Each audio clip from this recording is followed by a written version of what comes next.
नमस्ते, जय हिंद। ये है द आवारा मुसाफिर शो क्लिप्स।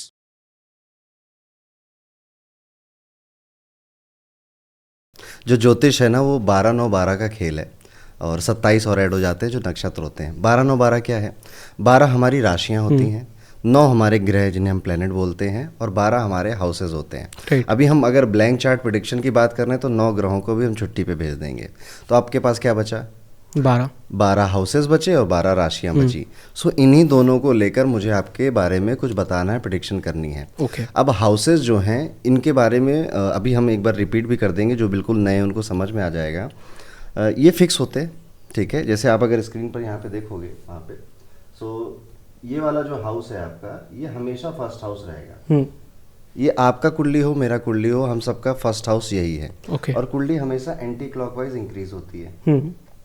तो अगर ये फर्स्ट हाउस है तो ये सेकंड हाउस हो जाएगा। Right. ये थर्ड है, ये फोर्थ है, ये फिफ्थ है, ये six, seventh, eighth, ninth, 10th, 11th and 12th। इस तरह से ये पूरे 12 हाउसेज हमारे हो गए। ये फिक्स हाउसेज हैं, ये मूव नहीं करेंगे। अभी गलती क्या करता है आदमी, उसको लगता है कि मेरी कुंडली में तो यहाँ पे नंबर 7 लिखा हुआ है, हाँ तो ये तो 7वां हाउस होना चाहिए। हाँ, ये मेरे साथ भी होता है जब मैं कुंडली देखता हूँ। क्योंकि जब ज्योतिष बना तो जो चीज़ फिक्स हो गई उसे बार बार लिखने की क्या ज़रूरत है? वो तो फिक्स है, पता ही है, ठीक है। जैसे आप जिस शहर में लिखते हो, हर जगह उस शहर का नाम नहीं लिखा होता है, ठीक है, क्योंकि पता है कि हम कहाँ पर रह रहे हैं। लेकिन जो चीज़ें मूव कर रही हैं उनको नंबरिंग करना ज़रूरी है।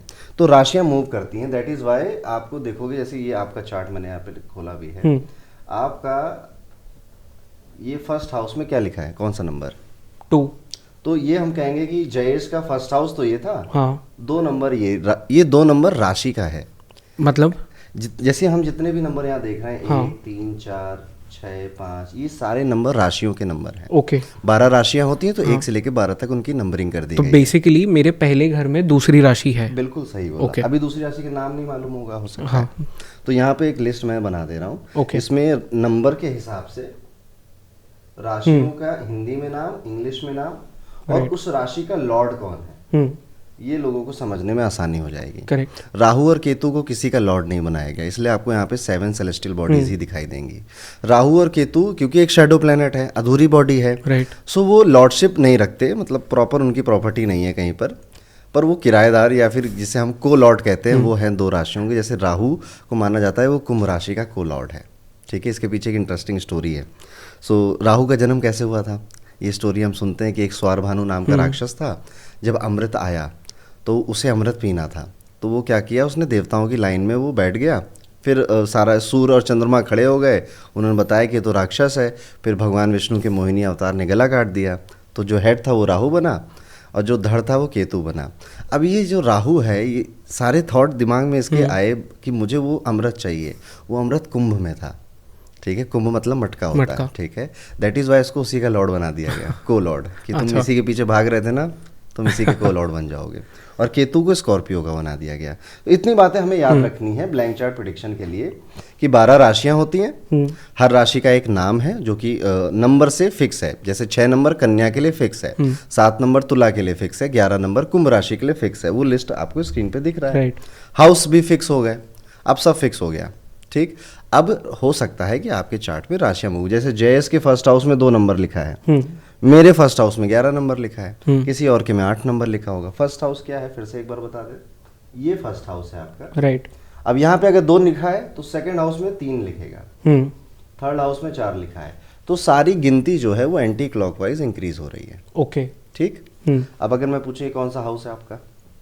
1 2 3 4 5 6 7। बिल्कुल सही, एकदम correct, 7th house. 7th house में राशि कौन सी है? ये 5वीं राशि है। थोड़ा और जूम कर लेते हैं, नहीं, 8वीं है। 8 नंबर की राशि है, ठीक है। तो बस इतना ही ध्यान जानना है। हाँ, इसमें जैसे वहाँ पे एक और नंबर लिखा है, वो क्या होता है जो 5 लिखा हुआ था? ओके, सो ये क्या है कि ये आपकी 8वीं राशि है, हाँ। यानी कि स्कॉर्पियो आपके 7th हाउस में है। मरकुरी भी बैठा है यहाँ पर, ये प्लेनेट हो गया। और यहाँ पे जो लिखा है ये डिग्री है इस प्लेनेट की। ओके, मतलब किस डिग्री पे वो वहाँ बैठा है? प्लेनेट की डिग्री होती, इसको इस तरह से समझेंगे। फॉर एग्जाम्पल ये कमरा एक राशि है, ठीक है। अब इस कमरे को यहाँ से मैं एंटर कर सकता हूँ, वहाँ से एग्जिट करूँगा। एंटर करने से एग्जिट करने के लिए मेरे पास सिर्फ 30 कदम है। चाहूँ तो मैं धीरे धीरे चलूँ, चाहूँ तो मैं फास्ट चलूँ। जैसे शनि अपने 30 कदम धीरे धीरे चलता है, वो 2.5 साल लगाता है इस कमरे से उस कमरे जाने में। वहीं पे जो सन है, सूर्य है, वो 1 महीने में चला Right, जाता हाँ। है, और जो चंद्रमा है वो 2.25 दिन में चला जाएगा। तो कदम तो 30 ही चलने हैं, पर स्लो या फास्ट वो प्लेनेट की स्पीड पे डिपेंड करता है। तो जब आपका जन्म हुआ तो मरकुरी एंटर किया कमरे में, 1 2 3 4 5 कदम रखे थे, आप प्रकट हो गए। तो उसको कहा गया कि मरकुरी आपकी कुंडली में 5 डिग्री का है। अच्छा, ओके। ठीक, बाकी देखिए जब आप जन्म लिया तो सूर्य की डिग्री देखिए कितनी थी, 21 डिग्री। इन डिग्री से भी प्रिडिक्शंस होती है। नक्षत्रों में बहुत यूज आता है कि सूर्य किस नक्षत्र में बैठा, अच्छा। ये सारी प्रिडिक्शन करने में डिग्री का बहुत काम आता है। ओके, सो अभी आज की वैसे हमारे पॉडकास्ट में डिग्री का इतना यूज़ नहीं है, आज हम बिना प्लेनेट के प्रिडिक्शन करेंगे।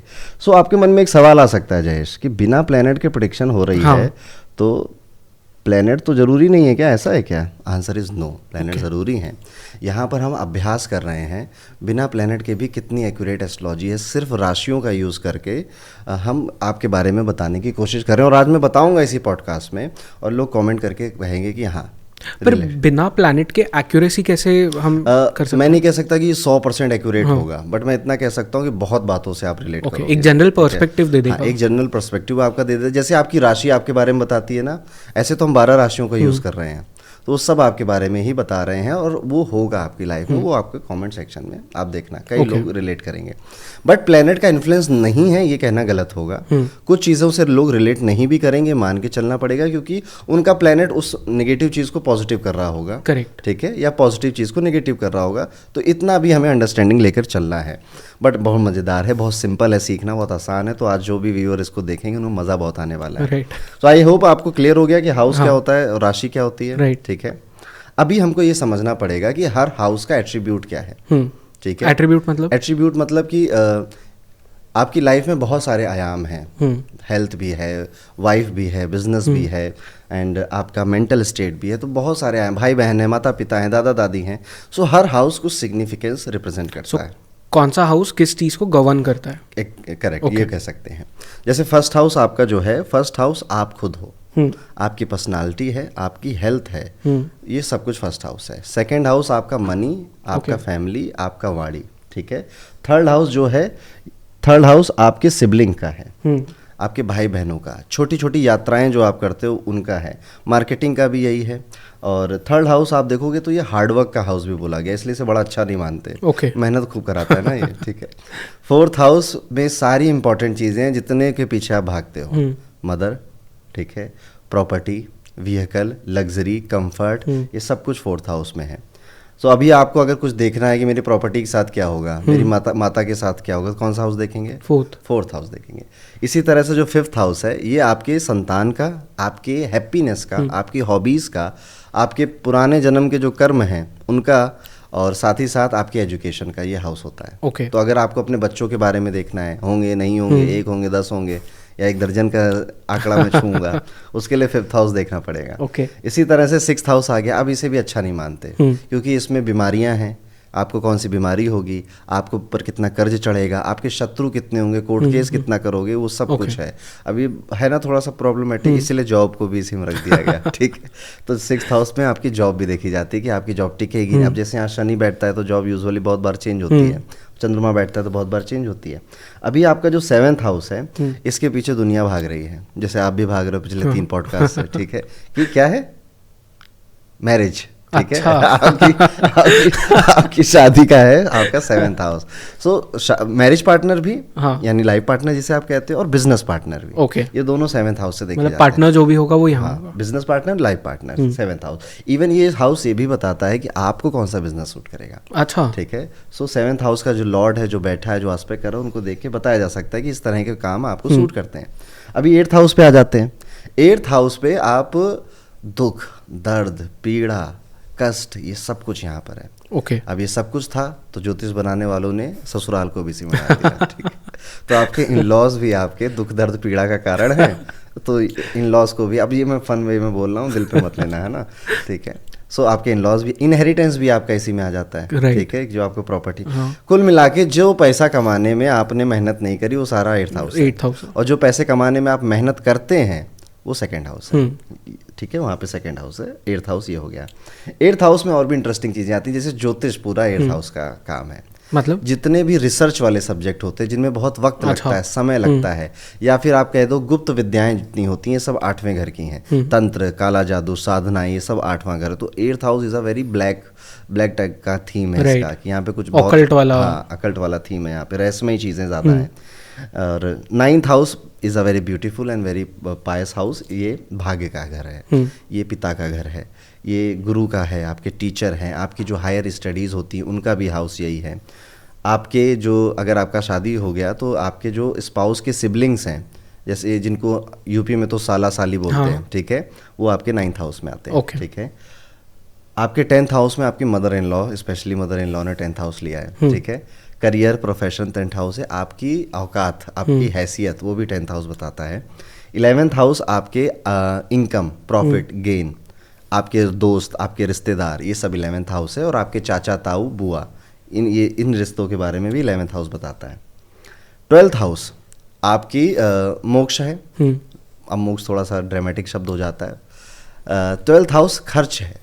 अच्छा, आप एक्सपेंड कितना करेंगे, कितना खर्च करेंगे। जिनका जुपिटर 12th में बैठता है खूब खर्चा करते हैं, ठीक है। जिनका राहु बैठ जाता है उनका भी खूब खर्चा होता है। राहु से याद आया कि 12th हाउस आपका विदेश जाने का भी है। 12th हाउस मृत्यु का भी बोला जाता है। तो अभी पुराने टाइम में क्या होता था कि लोग जब किसी स्पिरिचुअल यात्रा पे जाते थे तो अपने गांव वालों को बोल देते थे कि भैया लौटे ना लौटे, अभी कुछ पता नहीं। जैसे केदारनाथ बहुत कठिन रास्ता होता था, अभी तो बहुत ज़्यादा सुगम हो गया, हेलीकॉप्टर चलने लग गए, सब कुछ हो गया है। तो उस टाइम पे लोग जब फॉरेन जाया करते थे तो गांव में बोल देते थे कि हम लौटे ना लौटे हमें नहीं पता, ठीक है। इसीलिए फॉरेन मृत्यु के हाउस में ही विदेश भी रखा गया है। लेकिन आज कलयुग में सीन बदल गया है। इसीलिए जैसे जैसे समय बदलता है ना, ज्योतिष अपने आप को बदलता चला जाता है, ठीक है। जैसे एक टाइम था एआई दूर दूर तक नहीं था, सन 2000 से पहले, ओके।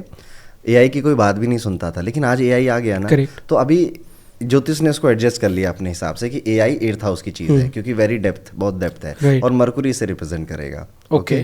सो इस तरह से ये चीज़ें अडेप्ट होती जाती हैं। इसे देश काल पात्र कहते हैं। जैसे देश बदलता है, समय बदलता है, और इंसान की फैमिली बदलती रहती है, तो ज्योतिष को इसीलिए जो एस्ट्रोलॉजर हैं उनको बहुत अडेप्टेबल बनना पड़ता है कि किस टाइम में क्या। अभी मैं 1980s में किसी को नहीं बोल सकता था कि आप प्रॉम्प्ट इंजीनियर बन जाओ चैट जीपीटी के, ठीक है, पर आज सजेस्ट किया जा सकता है, हाँ। ये करिए। इवन यूट्यूब भी एज अ करियर उस टाइम पे नहीं सजेस्ट। तो देश काल पात्र जैसे बदलता है वैसे ज्योतिष अपने आप को मॉडिफाई करता चला जाता है। यही ब्यूटी है सब्जेक्ट की कि ये ऑर्थोडॉक्स या पुराना नहीं रह गया है। जो चीज़ उस समय में एक राजयोग की तरह देखी जाती थी, आज के समय में वो चीज़ एक क्राइम है। जैसे उस समय क्या होता था, जब आपका सूर्य एग्जॉल्टेड होता था तो आप मल्टीपल स्पाउस रख सकते थे, ठीक है। आपके राजा टाइप के आदमी हो, कई सारी रानियां हैं आपकी, आज रख के दिखाओ, ठीक है।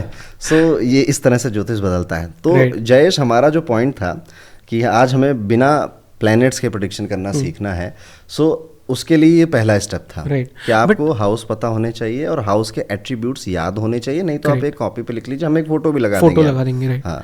तो इसमें अब जैसे इसमें तो हम प्लैनेट्स को यूज नहीं कर रहे, पर आपने इतने सारे ये जो 12 घर बताए, 12 हाउसेस बताए। अब जैसे फॉर एग्जांपल आपने कहा था जो सेकंड हाउस है वो आपका करियर वाला है, नहीं, मनी वाला है। तो अगर उसमें कोई एक प्लैनेट आके बैठता है तो उसका नेगेटिव या पॉजिटिव इम्पैक्ट हो सकता है? यस, बिल्कुल होगा, ठीक है। प्लैनेट बैठा है ना, राजा साहब बैठे हैं तो कुछ ना कुछ तो करेंगे ही। अब जैसे सेकंड हाउस में किसी की चंद्रमा बैठता है तो वो सेविंग्स नहीं कर पाएगा। क्यों? अपने सेविंग्स अकाउंट में या फिर अपने जेब वॉलेट में पैसे नहीं बचा पाएगा। क्यों? क्योंकि चंद्रमा का ये नेचर है। अच्छा। चंद्रमा का नेचर आप देखो, कभी भी चंद्रमा 2 दिन एक जैसा नहीं दिखता, हाँ। हर दिन वो बदल जाता है। तो जब एक मूवमेंट का प्लेनेट, उसे पानी से रिप्रेजेंट किया गया कि फ्लो होता रहता है, वो रुकता नहीं है। तो अगर आपके मनी हाउस में वो बैठा है तो मनी हाउस के साथ ये करेगा कि वो आएगा, ऐसा नहीं कह रहा हूँ पैसा नहीं है, आएगा जाएगा। और आप महीने के एंड में यही सोच रहे होगे कि पता नहीं कहाँ चला गया, ठीक है। सो ऐसे लोगों के लिए मैं बोलता हूँ कि आपका पैसा आपके पास नहीं रुकना है, तो अपने पास रखो मत। अच्छा, ओके। आप अपने पैसे की एफडी करा दो, म्यूचुअल फंड्स में डाल दो, ठीक है, या किसी और को दे दो जिस पे भरोसा हो। तो जाना वो तब भी था, राइट, गया वो अभी भी, पर कुंडली का प्रॉमिस आपने अपने हिसाब से मोल्ड करके बना लिया। ये है ज्योतिष, ठीक है। ये कोई चीज़ बदलेगी नहीं, कुछ नहीं चेंज कर पाओगे, ठीक है। बस आप उसको अपने अकॉर्डिंग उसको कितना अच्छे से मैनेज कर सकते हो, यही है। ओके, यही बात है। तो इसमें फिर अब जैसे फॉर एग्जांपल ये हमारा ब्लैंक चार्ट हो गया, अब इसमें हम प्रेडिक्शंस कैसे करते हैं? ओके अभी आपको ये पता चल गया कि हाउस फिक्स है और हाउस के ये एट्रीब्यूट हैं। अब सेकंड स्टेप जो होगा वो होगा राशियों को ज्ञान लेना, ठीक है, राशियों के बारे में समझना। और उससे पहले इसको समझने के लिए आपको अपनी कुंडली बनानी पड़ेगी, ठीक है। सो आप कोई भी सॉफ्टवेयर यूज़ कर सकते हो, फ्री अवेलेबल है। एक छोटा सा सॉफ्टवेयर हमारा भी है, होरोकॉस्मो नाम से है, आप लिंक दे देना, आप उसका यूज़ करके भी कुंडली बना सकते। जैसे जेएस की कुंडली हमने बनाई है अपने ही ऐप से, तो ये कुंडली बनी है आपकी, ठीक। अभी इसमें आपको क्या करना है, सारे प्लैनेट्स को भूल जाना है। यहां पर इसको मैं थोड़ा सा इरेज कर देता हूं, जैसे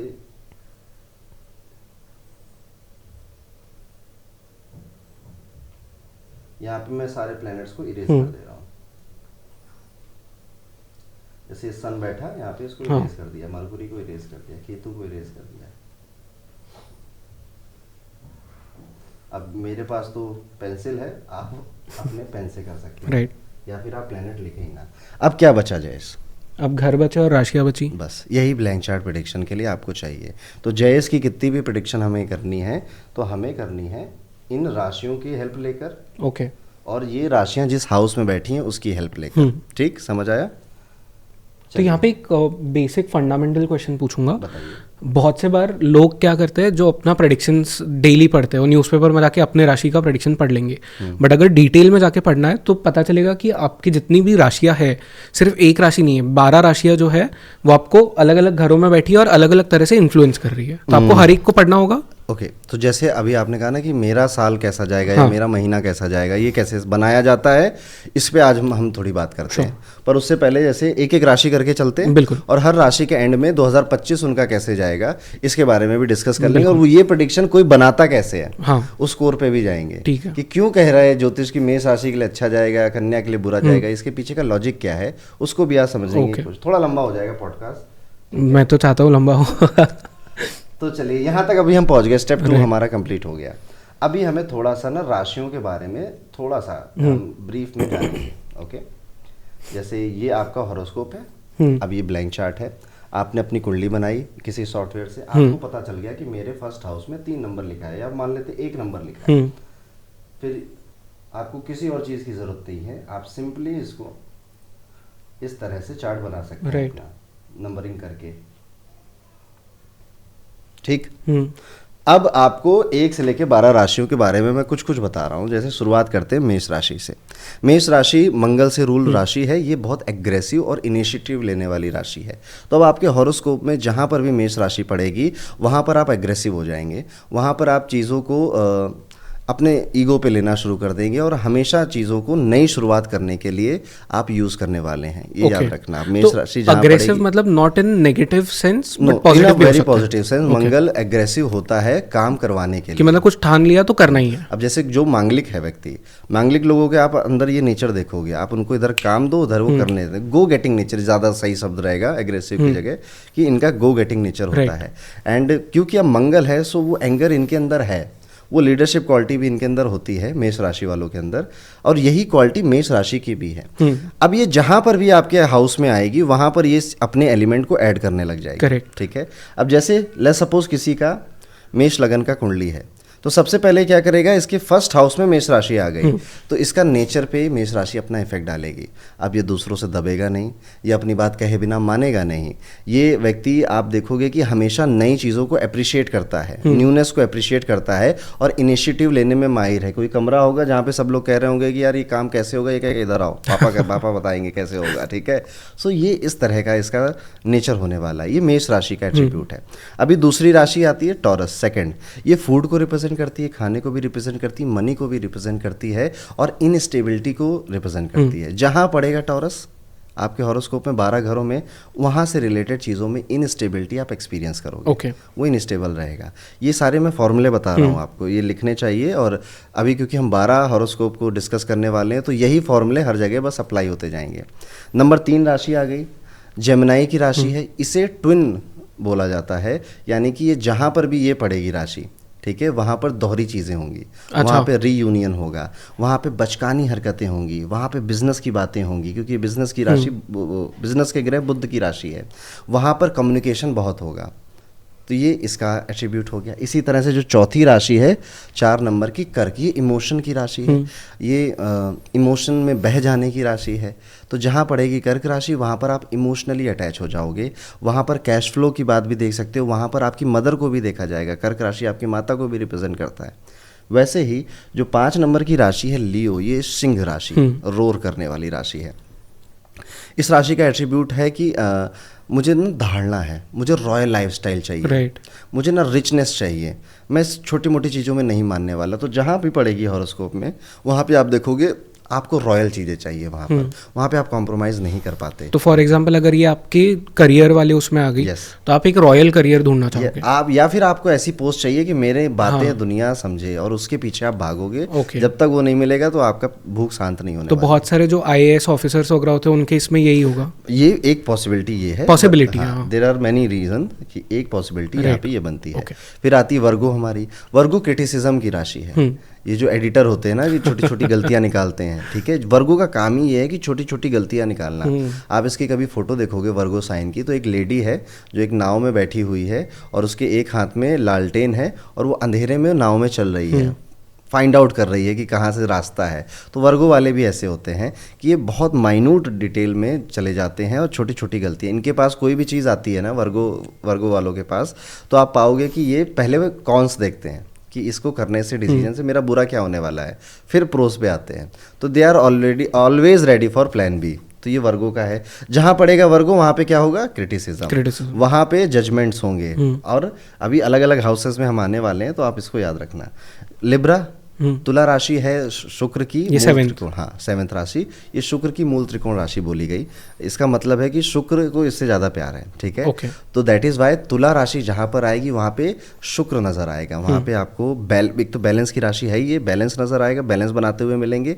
साथ ही साथ वहाँ पे जो हाई क्लास चीज़ें होती हैं या फिर जो एक पिकी और चूजी नेचर होता है वो भी देखने को मिलेगा। फिर हमारी 8वीं राशि स्कॉर्पियो, ये जहाँ पड़ेगी वहाँ पे डेप्थ में बातें होंगी, दुख दर्द पीड़ा कष्ट भी वहीं पर होगा। वहाँ पे चीज़ें ना इतनी स्मूथ नहीं रहेंगी। और वहाँ पे फॉर एग्जांपल किसी रिश्तेदार के घर में पड़ी तो उस रिश्तेदार से बहुत अटूट प्रेम भी हो जाएगा। डेप्थ में प्रेम हो जाएगा। जैसे किसी का कन्या लगन होता है तो उनको अपने भाई बहनों से बहुत प्यार होता है, स्पेशली छोटे भाई बहनों से, क्योंकि उनके 3rd हाउस में स्कॉर्पियो आता है। राइट, ठीक है। तो 3rd हाउस सिबलिंग का था, स्कॉर्पियो डेप्थ की राशि थी।